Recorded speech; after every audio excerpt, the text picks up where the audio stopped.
Spanish-American War, April to December of 1898. Before the war began, Cuba was already in conflict with Spain, struggling to get their independence. This started the 10-year war led by plantation owner Carlos Manuel de Cespedes. It sadly ended in failure after the loss of more than 200,000 lives. La Guerra Chiquita, the Little War, was the next uprising led by Calixto Garcia. It was from August 1878 but was ended by Spanish forces in autumn 1880. Cuba Libre became a rallying cry for another revolt in 1895. José Martí was one of its leaders. During this period, tens of thousands of Cubans died, victim of the Spanish occupying force led by Valeriano Huillier. This is when the U.S. newspaper owners began demanding that the United States go to war with Spain over its treatment of the Cuban people. Many Americans were sympathetic to the Cubans who were rebelling against a colonial power, just as Americans had during the American Revolution. Tension between the United States and Spain increased after a disaster in Havana's harbor in 1898.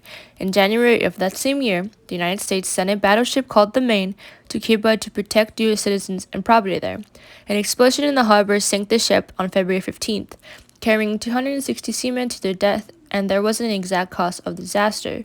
The Spanish government questioned its responsibility over the destruction of the USS Maine, but the U.S. public, promoted by newspapers and the grips of yellow journalism, held Spain unquestionably responsible.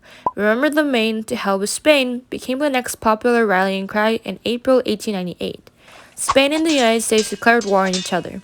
The first major conflict of the war was the Battle of Manila Bay in the Philippines. After the U.S. had declared war on Spain, the U.S. assisting squadron under Commander George Dewey was ordered to capture or destroy the Spanish fleet in Philippine waters.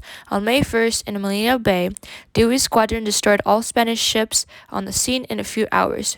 U.S. forces later occupied Manila.